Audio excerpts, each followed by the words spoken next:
কেন কাবলার দিকে যায় না? ব্যাপারটা কি?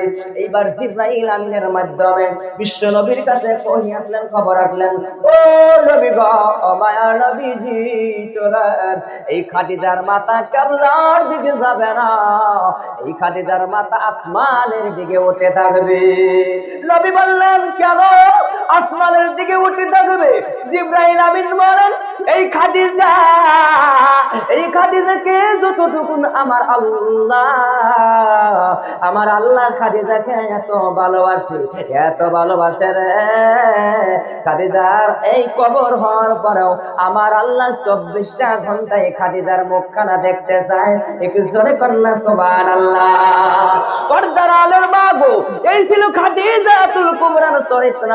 কেমন করে বিশ্ব নবী তার স্ত্রী খাদিজাতুল কুবরা এই পর্দার আলোর মা, স্বামীর খেদমত করতে হবে, স্বামীর হুকুম মতো চলাফেরা করতে হবে। কোন নারী যদি স্বামীর হুকুম অমান্য করে মরে যায়, ও পর্দার আলোর মা, স্বামীর হুকুম অমান্য করে যদি কবরে চলে যাও, ওই কবরখানা জাহান্নামের আগুন জ্বলবে। ঠিক কিনা বলে? বিশ্ব নবী বলেন, স্ত্রী মারা যাওয়ার পরে কোন স্বামী নামাজ পড়িয়া যদি বলে, আল্লাহ, ও দয়ার আল্লাহ, আমার বিবি আমার কাছে ভালো ছিল, আমার বিবি আমার কাছে 10টা-20টা বছর ভালো ছিল, সঙ্গে সঙ্গে নবী বলেন, স্বামীর দোয়ার কারণে বিবির অন্ধকার কবরের আযাব আল্লাহ মাফ করে দেয়। কোন স্বামী যদি মারা যায়, স্ত্রী যদি নামাজ পড়ে, নামাজের বৈঠক আল্লাহকে বলে, দয়ার আল্লাহ, ও দয়ার মাওলা, আমার স্বামী আমার কাছে ভালো দিল, সঙ্গে সঙ্গে নবী বলেন, ওই স্ত্রীর দোয়ায় তার স্বামীর কবর আযাব আমার আল্লাহ মাফ করে দেয়। বিশ্ব নবী, মায়ার নবী, আরে কেমন নবী গো! ওই নবী খাদিজার ভালোবাসায় খাদিজাকে কবরস্থ করিয়া দাঁড়াইয়া আছে। দয়াল নবী প্রেমের ছবি আর আসবে না জগতে, বলেন, দয়াল নবী প্রেমের ছবি আর আসবে না জগতে। উম্মতের কান্ডারি হাসরের দিশারি, উম্মতের কান্ডারি হাসরের দিশারি, হাসরে দয়াল নবী প্রেমের ছবি আর আসবে না। আমার দয়াল নবী প্রাণের ছবি আর আসবে না জগতে। মায়া নবী আমার, বিশ্ব নবী আমার, বানা করে লক্ষ্য করুন বলতেছিলাম, হযরতে যায়েদ, হযরতে জাবান, হযরতে আব্দুল্লাহ বিন রাওয়াহা লক্ষ্য করবেন। এ যুবক, এই মহিষকুণ্ডী এলাকার এবং তুই এলাকার যুবক ভাইরা, এই পবিত্র কোরআনের প্রতি যদি মহব্বত থাকে, আল্লাহর কোরআনের প্রতি যদি ভালোবাসা থাকে, কেমন করে দেখেন, আমাদের ভারতবর্ষের জমিনের মধ্যে একটা মাদ্রাসা আছে না নাই? সর্বপ্রথম ভারতের মধ্যে একটা মাদ্রাসা হয়েছিল, সেই মাদ্রাসার নাম হলো দারুল উলুম দেওবন্দ মাদ্রাসা। ওই মাদ্রাসাটা সর্বপ্রথম 40 জন ছাত্র নিয়ে তলবো এলেম নিয়ে মাদ্রাসাটা লেখাপড়া করতো। একটু পালা করে বলবেন, আজকে আপনাদের ইরশাদ করছেন না মাদ্রাসায় কেমন করে লেখাপড়া করেন, একটু ভালো করে লক্ষ্য করবেন। খারাপ পাইতেছে?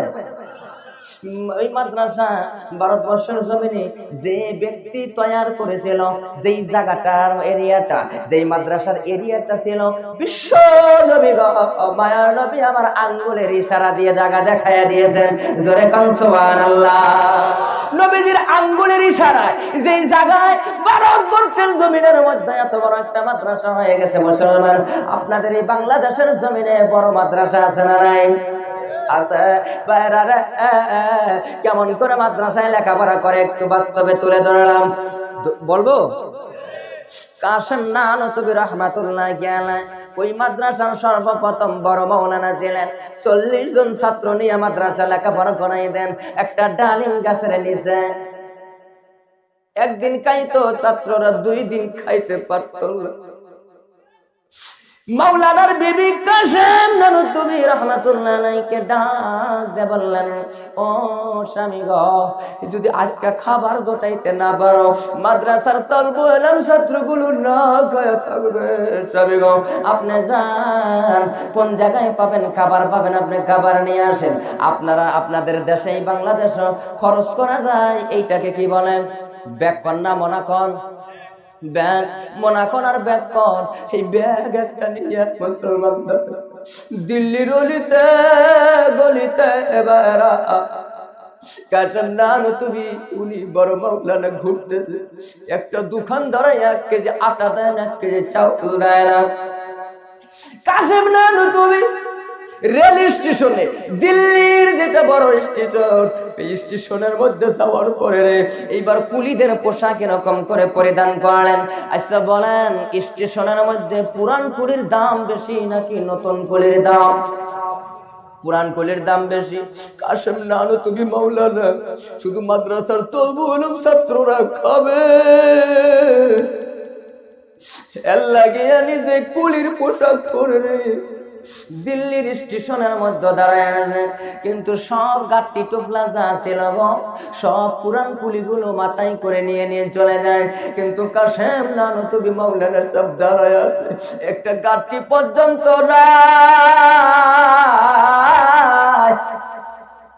এমন সময় লক্ষ্য করে দেখে একটা ইংরেজওয়ালা মানুষ বিশাল বড় একটা গাট্টি নিয়ে আসলেন, বিশাল বড় একটা টোপলা নিয়ে আসলেন। ওই টোপলাটা 10-12 জন কুলি টোপলাটা উঠাইতে পারে না, আঙ্গাইতে পারে না, উঁচা করতে পারে না। কাশেম নানুতুবি মাওলানা দূর থেকে লক্ষ্য করেছে, ওই টোপলাটা আমি নিয়ে যাব, এই টোপলা নেওয়ার পরে আমি টাকা নিব রে, তারপরে মাদ্রাসার তলবুল উলুম ছাত্ররা খাবে।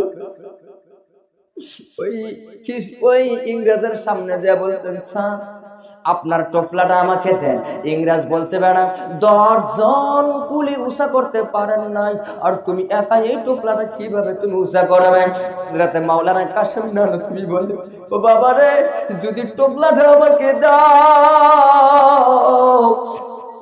যে কয় টাকা দিবা ওই টাকা দিয়ে আমার মাদ্রাসার তলবুল উলুমদেরকে আমি খাওয়াবো। ইংরেজ বলছে, যাও, তুমি যদি টোপলা নিতে পারো তোমাকে টোপলা দিয়ে দিলাম। আমার আল্লাহ কত ভালোবাসে, কোরআনের পক্ষে যারা থাকে আমার আল্লাহ বললেন, এই ফেরেশতারা দেরি করিস না, ওই যে দেওবন্দের জমিনে, দিল্লির জমিনে তাকে দেখতে যেটাই আমার বান্দা কাশেম নানুতুবি একা একা ওই টোপলাটা উঁচা করতে পারবে না, তুলতে পারবে না। কয়েকজন ফেরেশতা চলে যাও। কাশেম নানুতুবি বিসমিল্লাহ বলে টোপলাটা যখন ধরছে ফেরেশতার মাধ্যমে, কাশেম নানুতুবির মাথা দিয়ে টোপলাটা ফেরেশতা উঁচা করে রাখছেন। এরকম করে চলে যাইতেছেন। কিছু দূর যাওয়ার পরে ইংরেজ মনে মনে বলেন, আরে এত বড় গাট্টি, এত বড় একটা টোপলা রে, কাশেম নানুতুবির মাথায় করে কিভাবে নিয়ে আসে আমি একটু দেখবো। পিছনে তাকায়া দেখে কাশেম নানুতুবির মাথায় তো গাঁঠি নাই, 1 হাত উপর দিয়ে গাঁঠি যাইতেছে। কোরআনের ভালোবাসায় 1 হাত উপর দিয়ে গাঁঠি যায়। গাঁঠি নিয়ে গেলেন মুসলমান দাদারা আমার। ওই দিন ছাত্রগুলো খাইলেন, না খাইয়া থাকলেন না। কিছুদিন পরে বিবি বললেন, স্বামী গো, আজকে যদি দিল্লির জমিন থেকে আটা না নিয়ে আসেন, আর এই বাচ্চাদেরকে খাওয়াইতে পারবো না। কাশেম নানুতুবি বড় মাওলানা দিল্লির মার্কেটে যখন চলে গেলেন, দিল্লির মার্কেটে যায় কত দোকান খুঁজে, কেউ বাকি দেয় না। সকাল থেকে নিয়ে গো সন্ধ্যা পর্যন্ত খুঁজতেছেন, কিন্তু পায় না। এমন সময় না পাওয়ার কারণে মনটা বেজার করে চোখের পানি ছেড়ে দিয়ে দেওবন্দ মাদ্রাসার দিকে রওনা হয়ে গেলেন। যাইতে যুবক ভাইরা একটু বলেন, আপনাদের এই কুষ্টিয়া মহেশকুন্ডি বাজার, এই জায়গার মধ্যে আপনারা তরমুজ বলেন নাকি বলেন? তরমুজ দাদারা, আপনাদের জীবনের মধ্যে কি আপনারা তরমুজ যে খাইছেন, তরমুজের বাকল খাইছেন নাকি? কাশেম নানুতুবি বড় মাওলানা লক্ষ্য করে দেখে বিশাল বড় একটা ডাস্টবিনের কাছে অনেকগুলি রে মানুষ তরমুজ খায়া খায়া তরমুজের বাকল জড়ো করে রাখছে। উদার যন্ত্রণায় বড় মাওলানা কাশেম নানুতুবি বস্তা একটা নিয়ে ওই ডাস্টবিনের কাছে যায়, তরমুজের বাকল ভাইরা, তরমুজের বাকল কাশেম নানতুবি বস্তাগুলো ভর্তি করতে দেন। বস্তা ভর্তি করে বস্তার মোটাটা বান্দা মাথায় করে আঙ্গা নিয়ে যায়। এবার রওনা হয়ে গেল। এবার কাশেম নানতুবির বিবি দেখে খুশি, মাওলানা এত খাবার নিয়ে আসলেন, বস্তা নামাইলেন। এবার মাওলানা বলতেছেন বিবিরি, এইগুলো খুলিয়া বাচ্চাদের জন্য খাবার তৈরি করে। কাশেম নানতুবির বিবি বস্তার মুখটা খুলিয়া দেখে, রে এই বস্তার মধ্যে তরমুজের বাকল। বিবি বলে, স্বামী গো, তরমুজের বাকল গরুয়ে খায়, ছাগলে খায়, এই তরমুজের বাকল কেন আপনি নিয়ে আসছেন? খাবার খাইতে পারবে না। কাশেম নানতুবি বলে, ও বিবি রে, সারাটা দিন দিল্লির জমিনে ঘোরাঘুরি করেছি, তলবু এলাম ছাত্রদের জন্য একটা খাবারও পাই। এই তরমুজের বাকল ভালো পানি দিয়ে ধুয়ে নাও, গরম পানি দিয়ে সেদ্ধ বানাও, সেদ্ধ বানায়া হালুয়া তৈরি করো। আর এক চামচ করে মাদ্রাসা তলবু এলাম ছাত্রদেরকে দেয়া দাও। মাদ্রাসার জমিনে যারা পড়ে রে ভাইরা, কত কষ্ট থাকে জানে। মাদ্রাসার জমিনে যারা পড়ে, মাদ্রাসার ছাত্রগুলো জানে,